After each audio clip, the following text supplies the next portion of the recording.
Hey everybody, this is Muffin with the Daily Biker Podcast. Just here to let y'all know the opinions and ideas expressed in this show are those of the hosts and their guests, not to be confused with their partners and sponsors. Now, let's get it on. Hey guys, this is Sean from the Bikes and Beards YouTube channel, and you guys are listening to the Daily Biker Podcast. You're gonna love it. Hold on. Yeah. I think this is gonna be. Oh, sorry, everybody. Okay. That thing picks up a lot more. Like, it's picking up. I know it's picking up that chair. Oh, yeah. Like, Well, we're also sitting quite close to it today.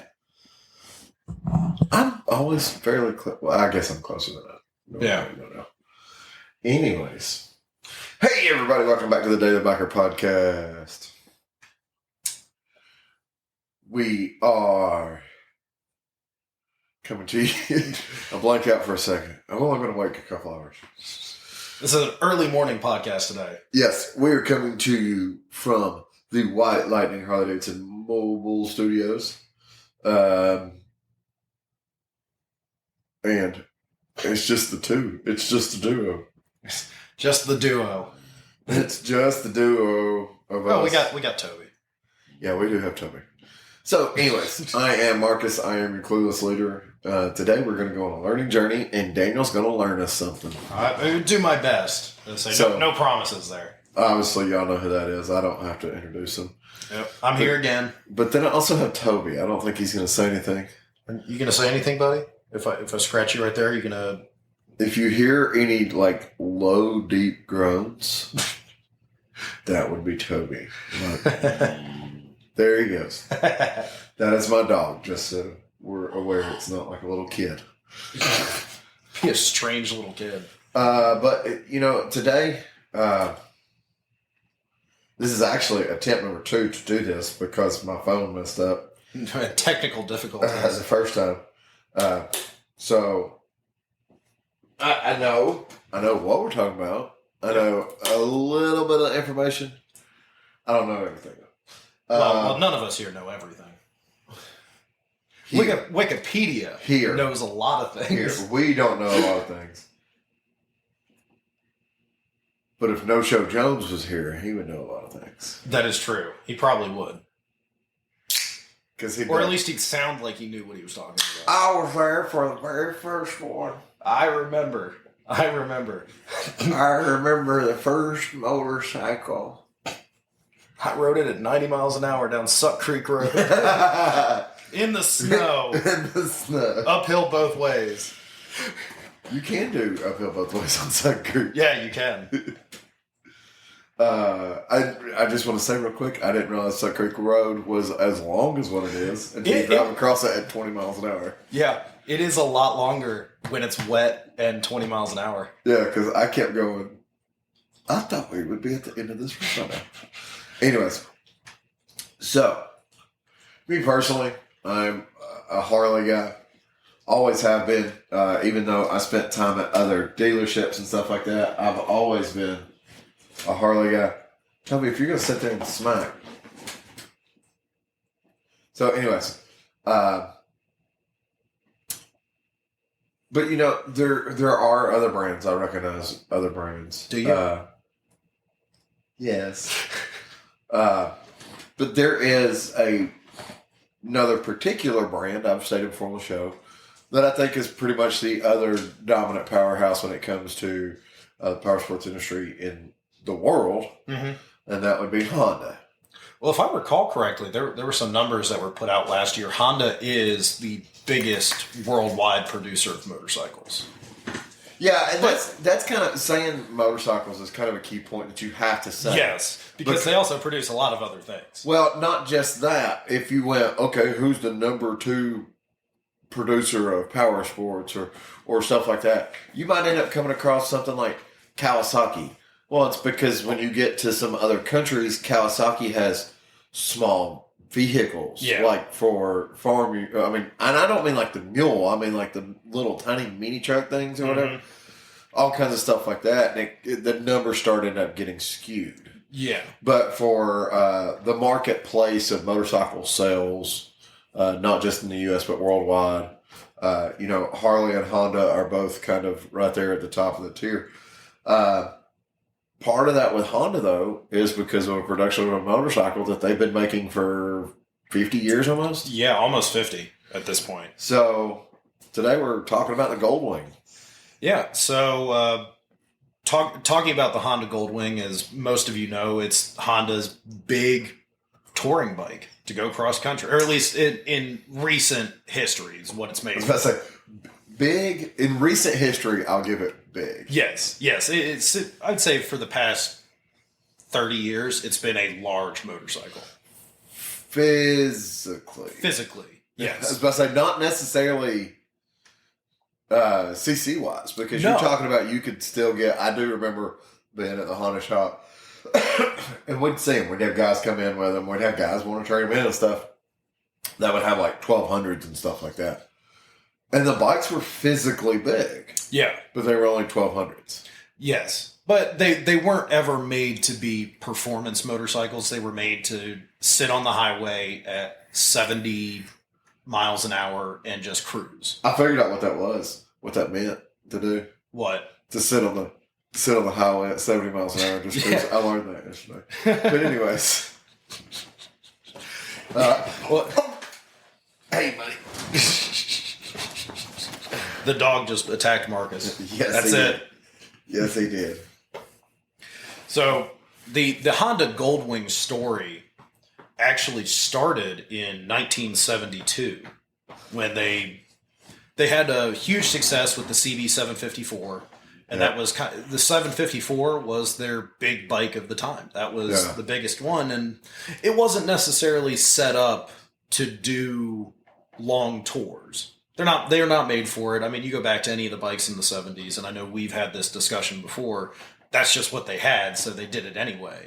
Yeah. But it wasn't, in the 2022 sense of a touring motorcycle, nothing like that actually existed from the Japanese manufacturers. Well, but that was something I was about to ask. I mean, at that point in time in the 70s, could you get a KZ1000? Yes, you could get a KZ1000. So... And, companies like Vetter did exist, so you could get a front fairing with them. Okay.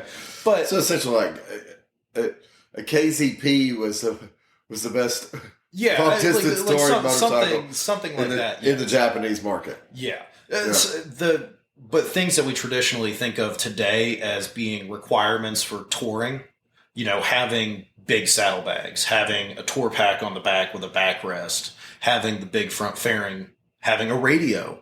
I'm big boned. Okay, you don't have to tell me I have big saddlebags. No, those are love handles. It's okay. But things like that didn't really exist in the 70s. Now, I know there were, aftermarket companies that did make things. Yeah. So if you wanted to turn a motorcycle into that, you could, but nothing from the factory.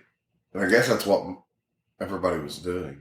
Yeah, they were starting to put the big windshields on there. They were starting to, companies like Vetter were making universal fit fairings. Like, good luck, make it work. And so universal fit, the meaning of it has never changed. Yeah, no, it's been the same since the beginning of because you didn't know, people. Universal fitment means that universal is not going to fit a thing. Universally requires adjustment.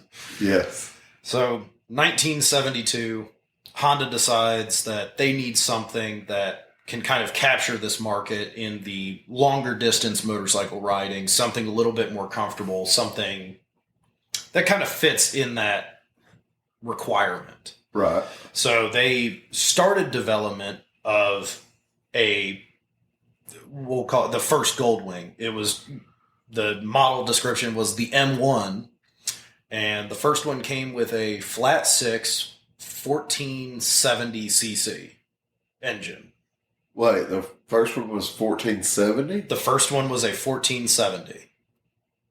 And so that was huge in the 70s. That was huge in the 70s, and it was a 6-cylinder. And they're about to be going backwards. Yes. So, now, I'm assuming when that was produced, that was probably the biggest displacement of a motorcycle? I would say it was probably, that probably was. Well, at that point in time, Harley-Davidson, before that, Harley-Davidson probably had the biggest displacement, 80 cubic inches, which is somewhere around like 1,350 cc's. Yeah. 1340. But I mean, Harley didn't bring out the 88 until the mid 80s, right? No, the 88 didn't come out until 2000.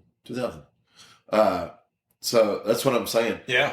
But in the 70s, even with the shovel head, because the Evo was an 80 cubic inch, you could also get the shovel head in a 80 cubic inch.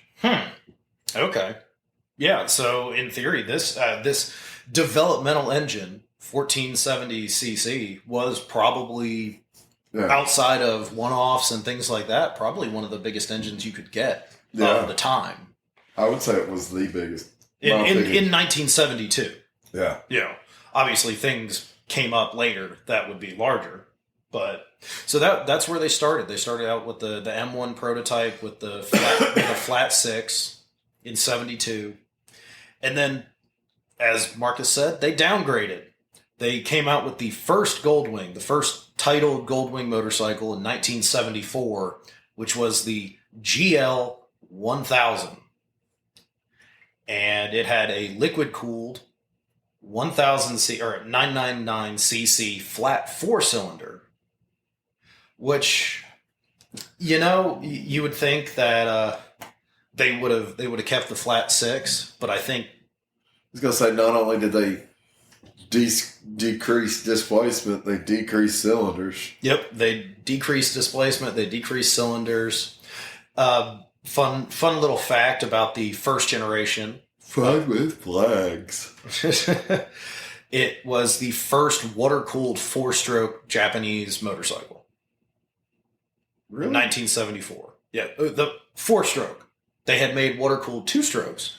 That's kind of mind-blowing. Yeah. So, you know, it's amazing how technology has changed. You know, we look at things like water cooling as a standard for most motorcycles nowadays. Not in the 70s. But the first generation of Goldwing, it ran from 74 to 79. And going back to our initial conversation talking about touring setups, things like that, it was sold as kind of your standard universal Japanese motorcycle. It didn't have a fairing, didn't have saddlebags. That was kind of left up to aftermarket companies like Vetter. If you wanted a fairing, you could get one. If you wanted a windshield, you could get one. Just not from the factory. So Honda built a Jeep in the 70s. Pretty much. Pretty much. That you know, they saw the market and they were like, oh, well, we need to do this. So, like I said, the first generation, the GL 1000, was a flat 4, ran from 74 to 79. And then they went in 1979. They opened up a new facility in Ohio. Prior to 79, all of the... so this is when it becomes the Made in America Goldwing. The Marysville, Ohio Honda factory. And with 1979, development starts of a new Goldwing model. Can you guess? It is the second generation.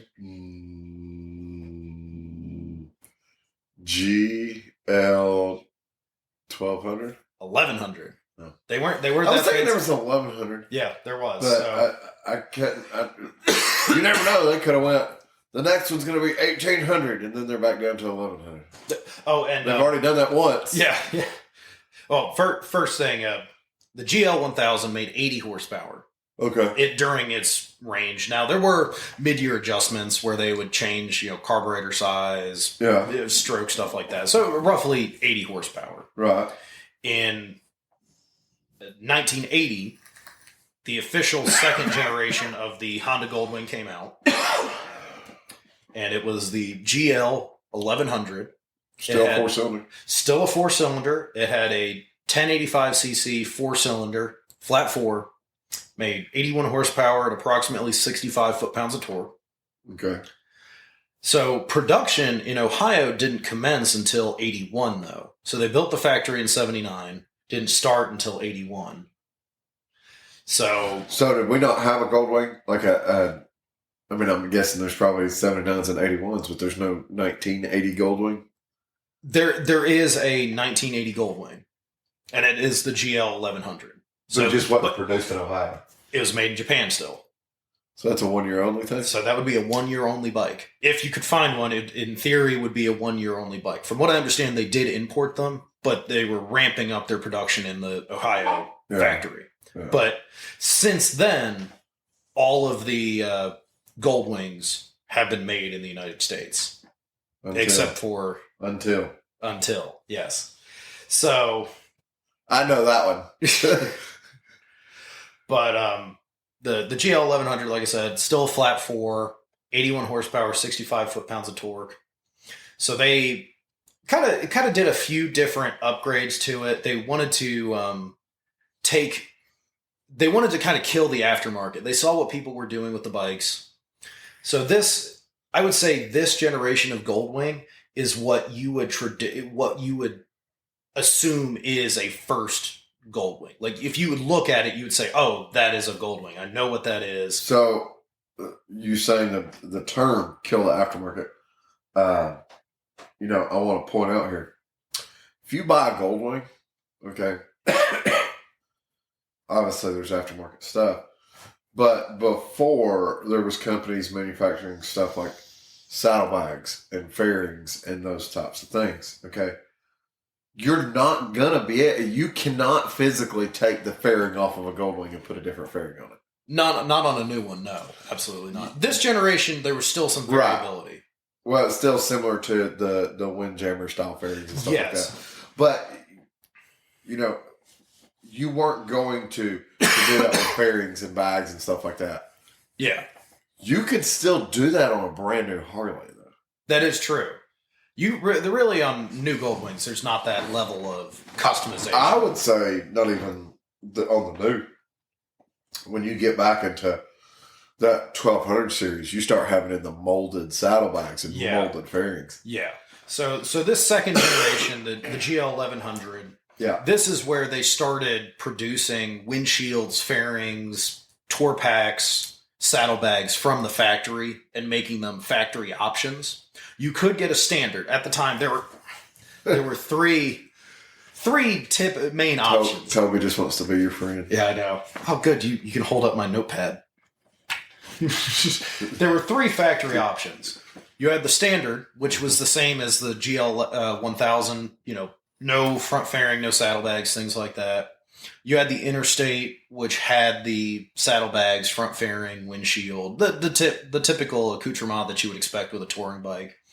And then we had our favorite model, the Aspencade, which had a... You can only own an Aspencade if you live in Ooltewah. The Aspencade was the top of the line of the era. That was the one that had every add-on that you wanted. You could get certain features on the Standard and the Interstate. They didn't have certain gold trims. They didn't have certain... Does that say gold pinstripe? Yeah, there were things like the Aspencade was... Gold pinstripe, gold badges. Yes, essentially that. Tape deck. And what? Tape deck? Oh! And the LCD display. So ahead of your time. And the windshield, that's an extra 22 inches longer so you don't get rained on when it's wet outside. Little note here. The Aspencade came with a 2-tone paint job. You could get it with a 2-tone paint job. I don't think I've ever seen it. Huh. Yeah, I know. I honestly can... No. Tan on brown. I have seen one tan on brown. Yep. Outside of that, until what was that, like 2013, 2014, when they started coming out with the 2-tone, like the black bottoms. Yeah. Before that, 2-tone wasn't a Goldwing thing. Well, the 2014 might have been a different, because that was the 50th anniversary Goldwing. Yeah, but before that, they were all yellow. Like between that one and now, every Goldwing ever made was yellow. Yeah. They're all yellow. All of them are yellow. Every one of them are yellow. But yeah, so the GL 1100, longer wheelbase. It actually had electronic ignition, didn't have points anymore. A little bit lighter than the previous generation and had a better fuel capacity. And had air shocks. Gas tank Gas tank. or gas tank under the seat? Gas tank under the seat. Has that been a day one thing? I believe so. I believe that's... Okay. Well, no, I don't think the first generation. I think the first gen did actually have... The first gen was a CB with a different motor. It essentially was, for the most part. And then, so second gen runs from 1980 to 83. Okay. And then we get into the third generation of Honda Goldwing. 1984. 1984. Well, somewhat 1984, like the end of 1983. They were coming out as 1984 models, but they were produced in 83. Oh, well, yeah, that's not a big deal. But actually, well, I do want to point out something. Not necessarily that it's a Goldwing, but in that same 1980 to 1983, I think it was 1982, they came out with the GL 500 Silverwing. Silverwing, yeah. So that was We kind of have a Silverwing in our chips. yes, we do. I was like pointing, looking around, trying to figure out where they are. Oh, they're right here next to me. Right there next to your head. So 1983, 1984, the third gen Goldwing comes out. That is the GL 1200. There we go. Now we're at where you think we were. And that one had a 1182 cc flat 4. No, you just said 1200. I know. They rounded up. They had to compete with the Harleys. They're cheating. They were They're cheating. gonna be like the next one's like a 13. The Gold Ring 1300. It's like how many CCs is it? 1201. Yeah. We rounded up. No, that's like all these manufacturers nowadays. They With the exception of Ducati. yeah, exact numbers. We can't do anything except for exact numbers. They probably don't even do that. It's like that's actually a 1097, but you called it a 1098, sir. Yeah, it's 1097.6754, and that we just didn't want to put that on the side of the tank. I would. Yeah, you find out the exact displacement, put that on there down to the 10th. Let's sidetrack real quick. When I worked for Honda, everybody that was buying CBRs was making sure to let their insurance know their bike was not a 1000. It was 999 cc's. Because there was this whole thing about once it had 1,000. I was like, just get over it. Well, I was like, if I was your insurance company, I'd change it to be like, all right, anything over 997 cc's. yeah. But you know, the thing too about this time era, this is also when there was the tax on large engines. So anything coming from foreign manufacturers, anything over, I think it was 750 cc's. But Goldwing was built in Ohio. Exactly. That's why they moved the factory to Ohio. And a lot of foreign companies started producing vehicles in the United States to get around that tax. Mm-hmm. You know, because Harley was having some trouble. Yeah, I feel like there was some other stuff. Oh, there going on. definitely was, but that's what everybody equates it to. yes. And it's funny because they're like, oh, well, Harley wasn't doing well, so they had to cap all the Japanese imports. Yeah, but trust me, if there was that much, if Harley Davidson had that much political pull, Harley would not have gotten sued by the EPA in California. Yeah, well, I don't think that has anything to do with it. I think California's got its own set of laws. Well, yeah, when you're your own country, you can do your own thing. That is true. Just waiting for the dictator. Ben loves the fact that we talk. I think everybody that listens to this that's in California is like, yeah, it's its own country. That's not wrong. You heard that too? I did. Well, I hit the remote. Oh, The remote's behind my head. I thought it was Ghost. It probably was a ghost. So, anyways, So, third generation GL 1200 still had the flat 4. It was a 1182 cc. Although this generation got hydraulic valves, so no more. Desmotronic? No, not Desmotronic. Nobody needs those because nobody can work on them. All 4 people that work on them are in Italy. Not even Desmo needs Desmotronic though. Yeah, I know. They ran this generation from 1983 to 1987. You still had the you had the Standard, you had the Interstate, you still had the Aspencade, and you had an LE model, apparently. Which I believe Law enforcement? No, limited edition. Oh. Actually, that would be kind of cool to have a law enforcement Goldwing. Would be a perfect motorcycle. There's departments that use Goldwings. I've seen the new Goldwings being used in some places. I bet there's departments using Oh, them. I'm sure. Well, you know how police departments are. It's whatever they can get their hands on at the time. Vancouver, Canada. So, third generation ran from 83 to 87, and this was actually the generation where they finally got rid of the stripped down models. You could no longer get a Goldwing without a front fairing, without the tour pack, without the saddlebags. So it's when Goldwing became a Goldwing. This is when this generation was the. If you were to look at a picture of this generation of Goldwing, you'd be like, okay, yeah, I know that's a Goldwing. Because every 95-year-old man comes out to bike night on one. They all look the same. They just get sleeker over time. And that's no offense to the 95-year-old gentleman listening to this podcast. They're great motorcycles. There's just an age group of people that ride this bike. And if you're 95 years old and you ride a Goldwing that has only 2 wheels, That is impressive. I want to meet you. Actually, yes. Yes, come out to the next bike night here in Chattanooga and we will meet you. I want to talk to you. You are a hero, sir. That is a 1,000-pound motorcycle. I could barely do this at 31. So it had new features for the time, an auto leveling rear suspension. So when you want to pull your trailer, Or load the back up with lumber. yeah. Well, it's like a pickup truck. It got bigger. But the LE came out in 1985 to commemorate 25 years of the Goldwing. So they did that in 1985, and I think it ran into 1986 as well. You know how limited edition models go. It's not limited edition until they stop production. Yeah.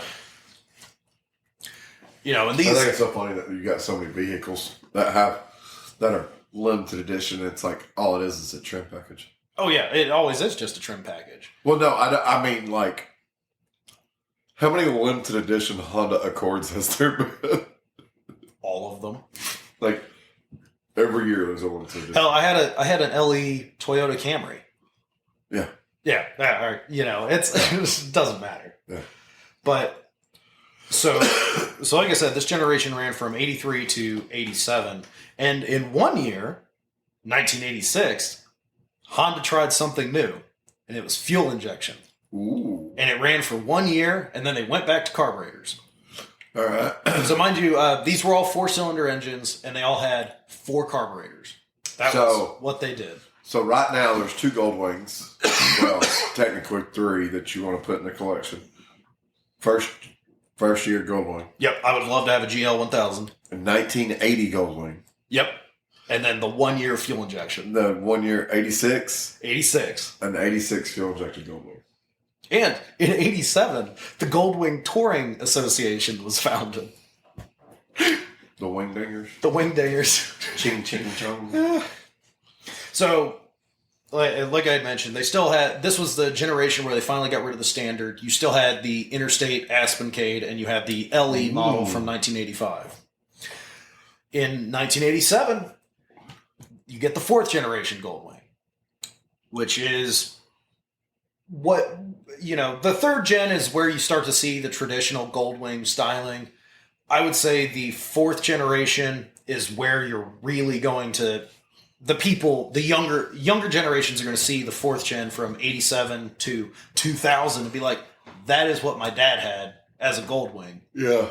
Growing up. Yeah. And this is the GL 1500. Yeah. So this is the first generation that actually gets a flat 6. This is your first gen for all body parts made molded. Yes. This is also the first generation for all the body parts to be molded. Had a increased fuel capacity, stiffer suspension, and so you say molded. Yeah. The article that I had seen said comprehensive fairing. comprehensive. But essentially, everything was attached to itself. To take the bike apart, you literally have to take all of the fairings off. You cannot get around it, unfortunately. Yeah, it's the whole bike is like a funny car body. And this is also the generation where you start to see the brake caliper covers on the front, like the big chrome circles in the middle of the wheel. Yeah, people buy them now and they light up. Yeah, I know. Ugh. But this was also the first generation of Goldwing that had less carbs per cylinder. Previous generations, all the 4 cylinders had 4 carbs.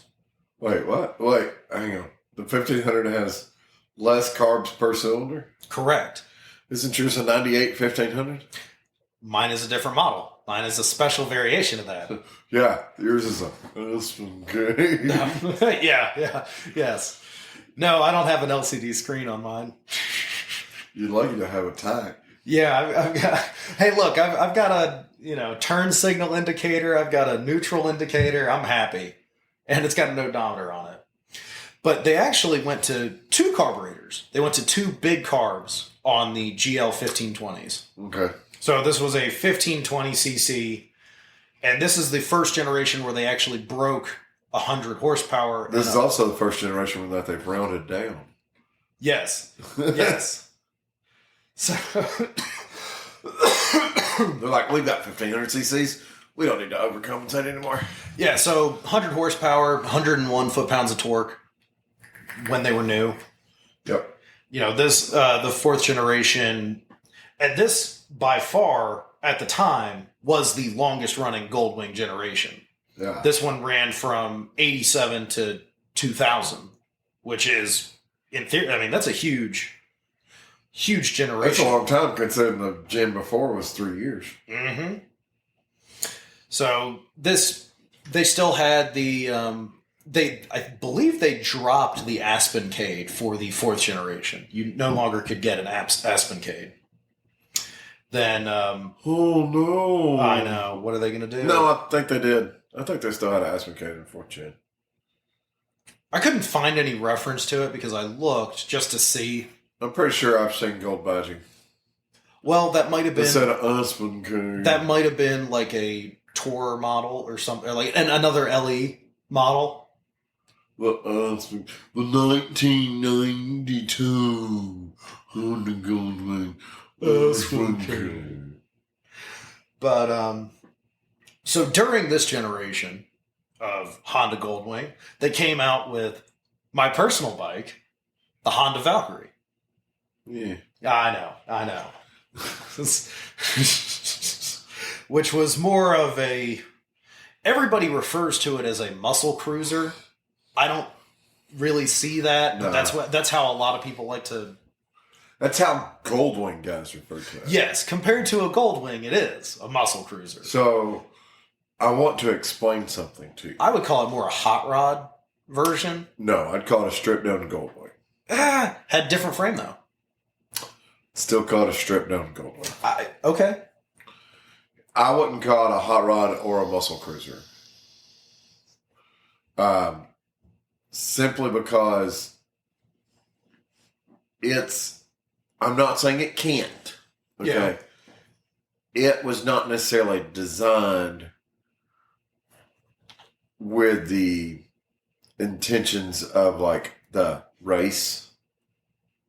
Yeah. I would agree, but I would also disagree. It was designed to just be a cruiser with a big freaking engine. Yes, and that's, I would say, it's more of that cruiser styled motorcycle. Something. Yes. I know we're going to talk about it, but we're not here on the podcast. We're not doing another hour-long difference between touring bike and cruiser. What I'm saying though is it's that cruiser style motorcycle to go. We have the biggest engine. Yes, that's all it was. Yeah. Okay. Because at that time period, when it came to going, we're building motorcycles that can handle the twisties and go really quick. Yeah. Honda was spending millions of dollars on research for the CBR. Yeah, the Blackbirds. So, that literally, I mean, that's all it was designed to be, was someone could buy a motorcycle and go, this has the biggest engine in the world, because it's kind of like, Triumph Rocket 3. Yeah. No Okay. one wants a Triumph Rocket 3 Well, because it's a Triumph. I'm not going to tell you, I've never rode one. That, you might be able to go rip up Suck Creek like it's nothing and enjoy yourself. Okay. But when you think of a Triumph Rocket 3, you think of the only reason it's built is because then they can say, we have a motor with a 2300, or we have a motorcycle with a 2300cc engine. Yeah. Look at Bigger it. Right. than most cars. Right. That's it. That was that whole thing. It was the guy that bought that bike was the midnight cruiser riding the bike. Now, and I'd almost guarantee you, I can picture it in my head right now. The Honda ads it was all dark with backlit neon lights and street lighting, and like, Nope. here's your Valkyrie. No, it was all Norse god and lightning and things like that. That's all the ads from the 90s for the Valkyrie. That was so an American advertising team. Oh, it absolutely was. That was not Honda advertising. That was an American advertising. That's exactly what it was. It was Norse gods. You saw Thor's hammer, lightning. Well, it's kind of like, the Rune. Okay. Yeah. And the Rune had the same type of advertising as well. Right. The Rune is not a muscle cruiser. I mean, it's designed to go, look at what I've got. Yeah. I will say, though, like, for the defense of the people that call it a muscle cruiser. So the Valkyrie, instead of the 2 carburetors, it had 6, one Yeah. carburetor per cylinder. It had a hotter cam on it. It had different ignition timing. It had different gearing. But I feel like if you were to define a muscle cruiser, it would be, A V-Rod or an M109. well, when I say this, though, you're immediately going to think V-Rod M109. Okay. Low and long. Yes, that I agree with. The Valkyrie is not, well, the Valkyrie is long. It's not low. Well, it's still not as long as some of those, though. That is true. Well, it's You're funny. probably not any longer than my Street Glide. Well, it's funny. I had the KZ sitting in the garage next to the Valkyrie the other day, and I was looking at it, and it's, believe it or not, it's really, the Valkyrie is not much longer than the KZ. I mean, I'm talking maybe 4 or 5 inches longer from rear tire, front of the bike to the back of the rear tire. Now, the bodywork sticks out a little bit further on the Valkyrie, but the wheelbase is not much longer. Mm. So, for that generation, I will say a little bit more performance-oriented than the standard Goldwing. With the carburetors, the cam setup. It was designed for people that wanted that engine, but they didn't want a Goldwing. didn't want to go on. They didn't want to look retired. Correct. Yet. Correct. Nowadays, it's all of us retired people. I wish I could retire. One day, I'm going to die at my desk. You already own a GL. I know. I'm just going to have to get a brand new one. That's what I'm going to do. The day that I retire, I'm going to go buy whatever 7th or 12th generation Goldwing exists at the time. I'm just going to have to. I'm never going to ride it. I'm just going to have to buy one. So, anyways. So, 4th generation ran till 2000. Okay. And then we now get into the 5th generation, The Space Shuttle. the Space Shuttle, which is the GL 1800. And for all of you listening and want to immediately go, why did they both immediately say the Space Shuttle? Look up a picture of the Space Shuttle and put it next to the Goldwing. It looks like a space shuttle. It looks like a Space Shuttle. They started going to more swooping lines, more aerodynamic. I mean, there's nothing wrong with the fact that it looks like a Space Shuttle. It just literally, like, that front end of it looks like the Space Shuttle. Yeah, exactly. It really does. They probably designed it to look like the Space Shuttle. It looks like it was designed in a wind tunnel. Yeah, they went, the Challenger blew up in 1986. Let's design something like that. Let's build a new one. This one's not going to blow up. There's so many people that are mad at us right now. They're like, that's wrong. I wasn't around yet, so... I was. I don't remember it, but it happened. Continue. So, 5th generation, they went up to an 1832 cc. They also rounded down for this one, too. They call it the GL 1800. We're going to have to do something with Honda. I know, we're going to have a conversation with them. This was also the first generation of fuel injection that had fuel injection standard. Okay. Fuel injection made 118 horsepower, 123 foot-pounds of torque. Also had an aluminum frame compared to the steel frame from the previous generations. Aluminium. Well, they were trying to cut down on that weight. An aluminium frame, sir. We rednecks refer to it as aluminum. Aluminum. Aluminium. Let's make that frame out of aluminum foil. Keep going. This model also got ABS, had factory GPS as an option, and an airbag as an option. I've seen the early 2000 Goldwings. That GPS had to have looked like you were watching Pac-Man. Oh, yeah. Yeah, there's no way that it could have been worth a damn. But you know what? It was a selling point, and they had it. And the airbag.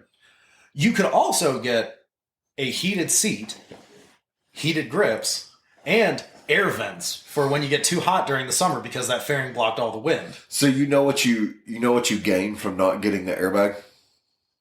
Like 50 pounds of weight not having? More storage.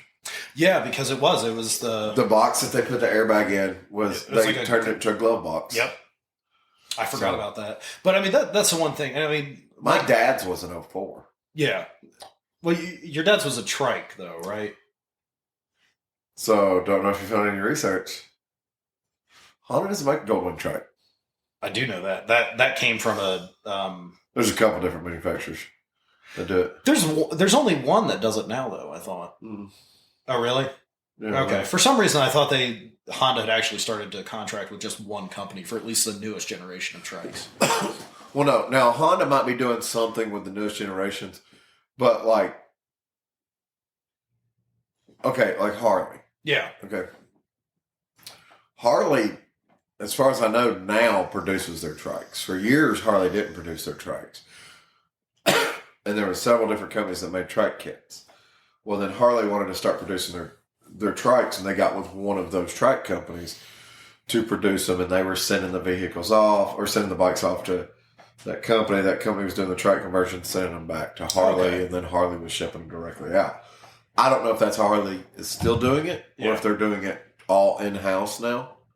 And maybe that company still makes the trike kits for Harley. I wonder if Harley But they still just does ship like them. the body work and everything like Just that. ships them to Harley, and Harley does it all now instead of them having to ship it around. That makes sense. But there's several different companies in this area. When I say in this area, I mean in the Chattanooga area. There's a company called California Sidecar, Mm-hmm. which is probably the biggest. Yeah, I've heard of them for the before. trike kits, but there's bunches of companies that do trike kits. I'm not surprised. It seems to be very popular. I mean, the amount of them that I see on the road. So my dad's was a 2004 Goldwing with a 2012 California Sidecar trike kit adapted to it. Okay. Well, So I know. the rear end of his looked like a 2012 rear end. Okay. Well, I know with the trike kits, if you get them aftermarket, secondhand, not get them from reputable sources, there's a lot of sketchy trike kits out there. Yeah. Well, California Sidecar's a really good company. Yeah. I love the three-wheeled trike kits. Those are not trikes, bro. I'm going to put that out there now. If you have the kit where you still have a middle rear wheel, you do not have a trike. You have training wheels. I am sorry if I make you mad, but it is what it is. Don't tell people it's a trike, because trike means 3. You technically have 4. Now I'm holding up fingers to the phone and the microphone like y'all can see my hands. It's all right. Me and Toby can see it. Toby's not even looking. He's trying to go sleep over there. Well, he found a comfy spot on top of me. So, anyways. So the 5th generation ran from 2001 to 2017. Yep. And so, In 2018. well, the Valkyrie was still produced. So 97 to 2003, they were still using the 1520cc flat six. Okay. So in 2003, they dropped the Honda Valkyrie. Okay. It really never sold well Yeah. because it didn't meet the Goldwing people's desires. Okay. It's a big bike for what it is. Yeah. It didn't have good sales, so they dropped it. And they replaced it. No, that's why it's called the Ruin. Yeah. Yeah. In 2004, Honda came out with the Valkyrie Rune, which used the GL 1800, the 1832cc engine in a futuristic styled body. If you've never seen a picture of a Rune With a single-sided swing arm. with a single-sided swing arm, if you've never seen a Rune or seen a picture of one, you should definitely look one up. It is a very unique styled motorcycle for what it is. Yep.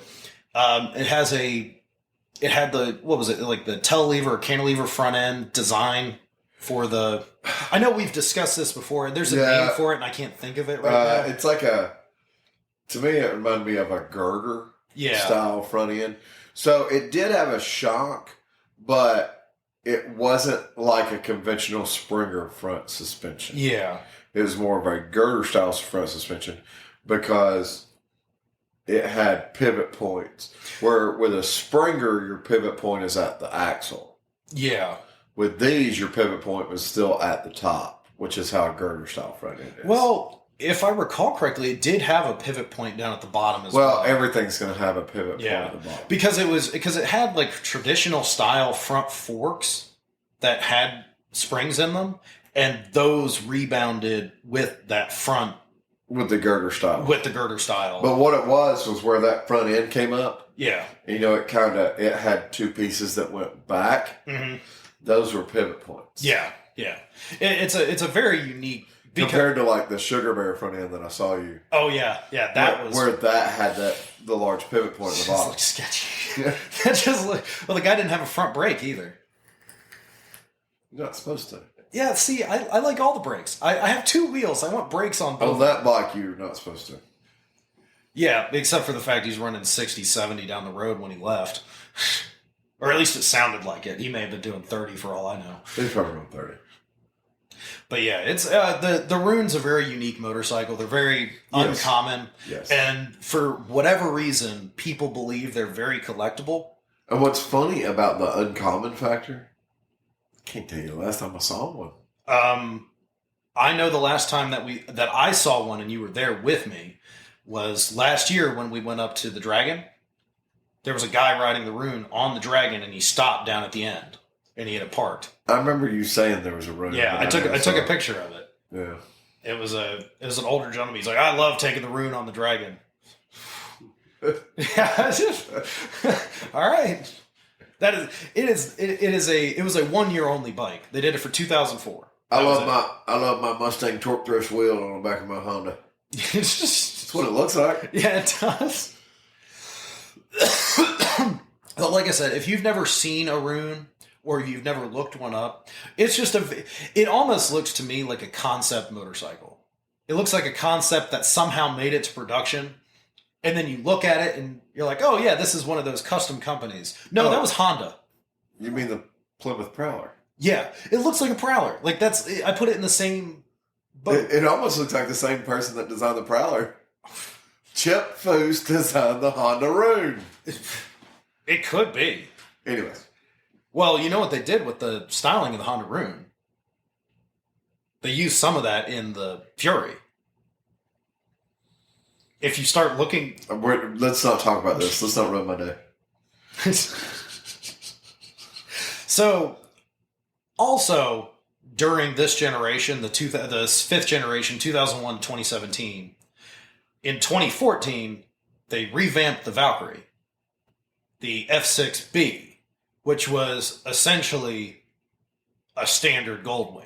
You could now get the Goldwing without the saddlebags. You could get it without the tour pack, and it had the weird front fairing. You could get it without the heated grips. Yeah, you could get it without any options. It was it had bodywork. It had bodywork. That was it. You had bodywork. You had the traditional gauge cluster. Actually, I think it was the 4th generation where they started using gauges out of a Civic as well.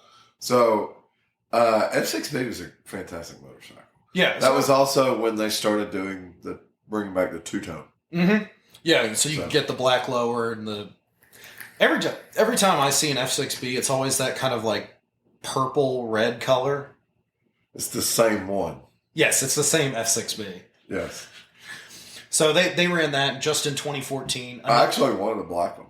Oh, really? I mean, I would ride one. I would absolutely have one. Before I got my deluxe, I was looking at an F6B, but the problem with the fairing hit my legs. Yeah. They're not made for... The F6B was not made for tall people. So...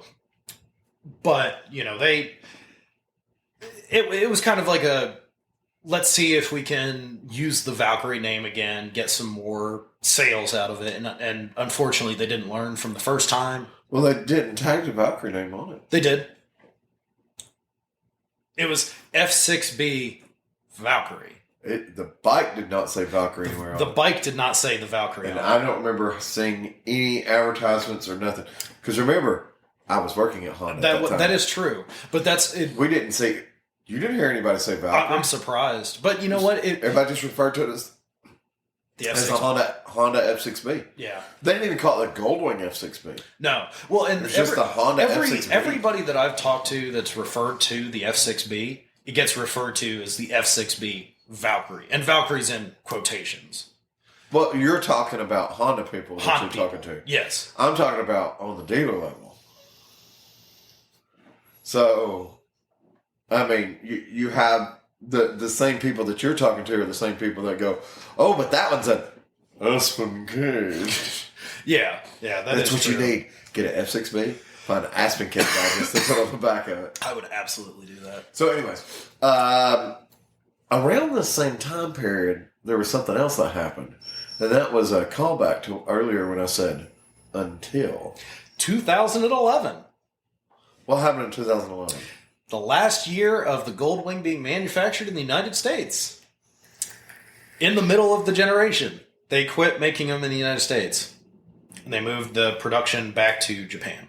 Yes. So, believe it or not, because of this, there was no new model that came out in 2011. Do you know why production moved back to Japan? Actually, there are no 2011 Goldwings. Did you know why production moved back to Japan? That I do not know. The Goldwing, okay, although sold worldwide, was developed as a U.S. market motorcycle. Correct. Okay? The Goldwing was redeveloped as a world market motorcycle. Which makes sense. But, yeah, so... Honda no longer produces something that is, probably with the exception of the Fury, that is a U.S. market directed. Yeah. And when I say that, I don't... So for anybody outside of the U.S., we tend to get some special models sometimes. That being said, we don't get some of the things that we would like to have. Mm-hmm. I would love to see CB125 or CBR 125 two-strokes. Yeah. We didn't see those. We had short-lived Honda Hornets, the 599, 919s, those types of things. And it's cool. But, Honda CBR 1000s are a dime a dozen around here they where really they're not in other parts of the world. Well, that's what everybody goes and gets. Oh, I want a fast sport bike. I'll get a CBR 1000. And you have CBR 250 skills. Or Grom skills. Grom skills. Trail 90. Trail 125 now. Yeah. No, it could be somebody from a Trail 90. I feel like it's time to grow up. I'm going to go get myself a CBR 1000. I'm trading in my Spree for a CBR 1000. So, anyways, 2018? Yes. Sixth. So, 2018. Sixth or seventh? Sixth. Okay. So, this is the generation that is currently being produced. Yeah. And it is Japanese produced. And they went back to a crazy front end setup. Yes. They went back to the crazy front end setup. I still don't quite know. I haven't been able to get a good look because it's hidden. Yeah, they still have it's still the 1832cc engine that they developed in 2001. It's had changes. It was it's got a little bit more power, but I think it's 125 horsepower, 130 foot-pounds of torque from Honda. At least that's what they claim. I think the cooling capacity, like not how much coolant. I think the cooling, I don't know what you want to call it, the cooling efficiency of the motorcycle is better. The bike does not run as hot and can cool off faster. I will say the Valkyrie runs hot. But they needed to do, realistically, they needed to do updates with their bodywork and the instrumentation and stuff like that. Yeah. Because if you go look at a 97 and a 2000, you could see an update. Yeah. But when you look at a 2014, you're like, this is still almost the same gauge cluster from 2000. Well, no, yes. They did do an update when they moved to the Japanese facility in 2011. So the 2012 models had a little bit of a styling update. But not significant. Yeah. It's kind of like a bridge between the early model, the beginning of the 5th gen to the 6th gen. Well, see, that's what I was talking about. I couldn't remember if it was like somewhere around 13, 14 for the two-tone. There was little touches here and there. You know, they changed the way their tiering system. You know, a couple years after that, they went to ABS as a standard feature. Basically, Tier 1 even had ABS. Yeah. But there was a point in time in like 2013, 2014 where you had the Goldwing. Then Tier 2 was like Goldwing ABS. Yeah. Well, and so you really start to see that now in the 6th generation. You have, you know, the DCT model, so the automatic models, which have a 7-speed. I think DCT is top tier. No, it's like the second from the bottom. You can get a DCT in the second one up. So what are the trim levels now? So you have technically a standard. Right, which has... It's a 6-speed... 6-speed ABS. ABS. Then you have the standard airbag. So 6-speed ABS. Over here. Yeah, airbag. And then you have the next model up is the DCT, which has a 7-speed. Actually, that's something that when you talk about the 6th generation, it took 2018 for them to put a 6 damn gear on the bike. It's been 5 years, all the way up to 2018. Don't look at me. I know. Well, I'm looking at you because you worked at Honda. You could have said something. Oh, I did. I did then. So I said to him something that I'm pretty sure they still haven't done yet. You know what Goldwings have on them? They have a lot of things on them. What are you specifically referring to? Center stands. That is true. You know who rides Goldwings? People that can't put it on a center stand? Why? BMW knows how to do it. Why can they not have a electronically controlled center stand? You know, that I'm surprised that they don't. So the two biggest things I never understood was electronic center stand. Yeah. And 6th gear. You can put reverse on the motorcycle. Yeah, but you can't put a 6-speed or an electric center stand. You know, figuring out a way to run the starter backwards is easy, but an electronic center stand. I wonder who came up with that idea. What, the electronic center stand or the starter thing for reverse? I mean, it really is. It's a good idea. If you think about it. Like every motorcycle manufacturer that runs reverse, with the exception of Boss Hoss, because they have a GM4L80E out of a Suburban for a transmission, they all run that same setup. So, actually, speaking of reverse, in Japan, I want to say it was Asian markets for the Honda Valkyrie. No reverse? No, they had reverse as an option. And you could get reverse, but it wasn't a starter reverse, if I recall correctly. Well, the early gen Goldwing reverse was a lever, just like on the early generation ATVs. So, and it wasn't the starter gear. It was still like first gear, but it was like you were pulling a lever to change the gear rotation in like you a had gearbox. like a transfer case essentially, and you flip the lever. Yeah, and then you now, put it in first gear, and it would roll in reverse. It would roll in reverse, and they did that for the Japanese markets. Very limited use in the Japanese markets. Nobody ever. It was an option, if I recall correctly. Well, you could get them here. Oh, really? I've used one. That's how I know. I'm saying on the Valkyrie. Did they were they running that same setup in Asia? Okay, I was not say, in the United States. Because like I don't think it was the 1200. Well, it might have been the 1200. I don't know. I've literally had my hands on every generation of Goldwing that there is, including. You're looking at me crazy. Even the first gen. Oh yeah, buddy. GL 1000. I never got to ride it, but I sat on a GL 1000. Hang on. I sat on a GL 1000, and if you look at the gas tank on a GL 1000, it's actually fake in the center because of an airbox. Had a supercharger mounted right there. Barber Vintage Festival, buddy. I've seen just about every motorcycle. I would love that. That's I have put my hands on almost every brand, make, and model that you could imagine. Magna Charger does make a supercharger kit for the Valkyrie. Yeah. And if I ever find another... Look, we're at an hour and a minute right now. All right. They actually have to play a game. They actually made the 2018 lighter. 2018 Honda Goldwing is lighter than the 5th generation.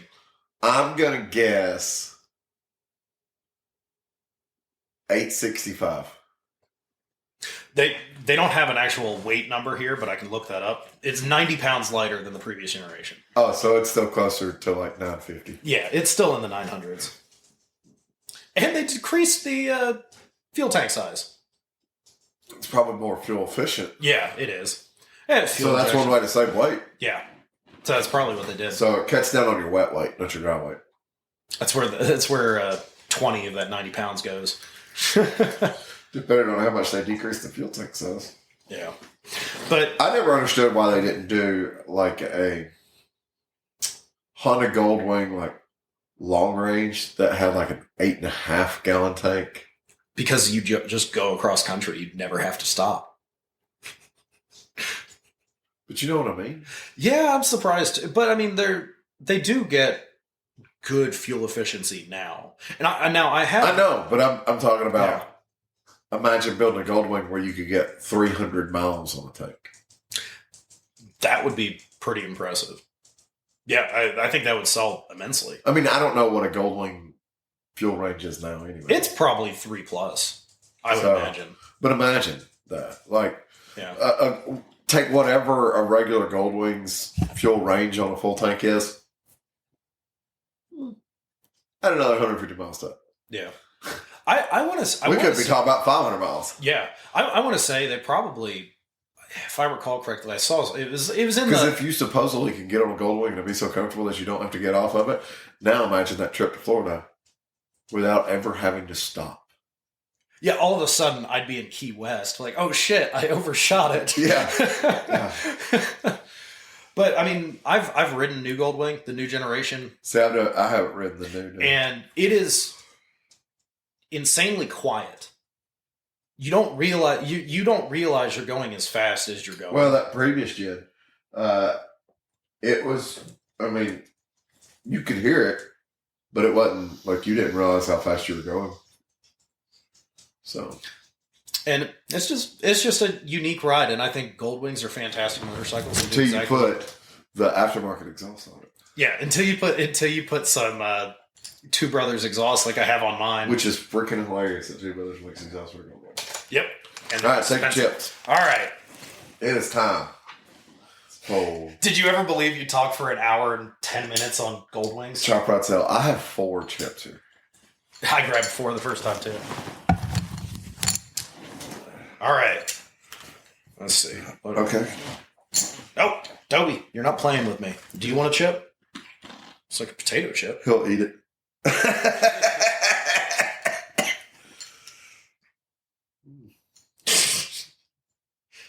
This is I've actually got some interesting choices.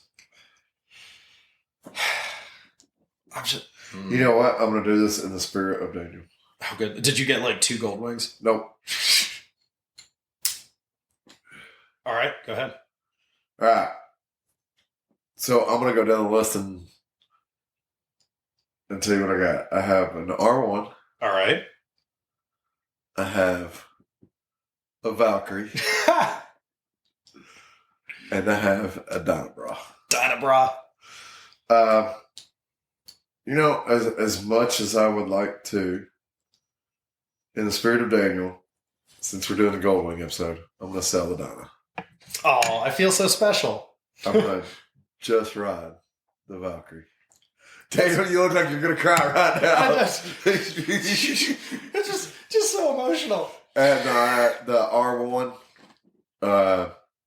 first gen R1, complete custom build while still maintaining that original authenticity. Yeah, I got you. But, like tasteful modification, well, something that's... Yeah, like lightweight magnesium wheels that are really similar to the originals, Titanium exhaust. Yeah, fully built suspension. Got it. Yeah, and you know what? A bike like that, that's perfect. Yeah. It ends up, you're not really changing the character of the bike too much. Right. I'm going to take a $10,000 bike and turn it into a $50,000 bike that's worth $15,000. It's going to look like a $10,000 bike, and and it probably actually be worth $7,000 because it's not original anymore. Yeah. So, oh, this is modified. It's garbage. Yeah. So I have the XR 1200. Okay. I have an Arch motorcycle. Okay. And I have the Terminator 2 Fat Boy. That one's for you, Jeremy. So, unfortunately, the Fat Boy is going to go the way of the dodo and get sold. That one's just for you, Jeremy. It's all you, buddy. You can pick it up when I sell it. And so, I guess I was going to pose a question to you. The Arch motorcycle. Yeah. I feel like that's customized from... I wouldn't. If I had an Arch, I wouldn't touch it. I'd ride it. But that's what, I'm kind of saying, like, it's already customized. Yeah, but it's factory It's customized. factory customized. Okay. So I'm just going to ride So the it would Arch. be, that would be like saying a CVO. I mean, a CVO is Okay. customized compared to the regular version of its own yeah. self. Yeah. But you're not doing anything to it. True. Yeah, I'm just going to ride the Arch. Yeah. They're super cool looking Yeah. bikes. And the XR 1200, since I've got to customize something, I might I'd still keep the high pipes on there, maybe a little bit better free-flowing exhaust, maybe throw some knobby tires on there a little bit, just some kind of more of that flat track racer style that the XR already has. Just accentuate that a little bit. One day I will Break everything. Yeah. One day I will break everything. One day I will build me a little scrambler. I think it'd be cool to have an XR 1200. It's actually a Harley I'd like to own. Oh, whew. That was pretty good. An hour and 7. That's pretty good. All right. Let's get to Back to bed. it. Hey everybody, this is Sean at White Lightning Harley Davidson. I want to thank you for listening to the Daily Biker Podcast. You can reach the podcast on Facebook or Instagram at The Daily Biker, or you can email the podcast at thedailybiker@gmail.com. Be sure to keep an eye on White Lightning Harley Davidson social media pages for the most up-to-date information on all our events and where you can find the boys.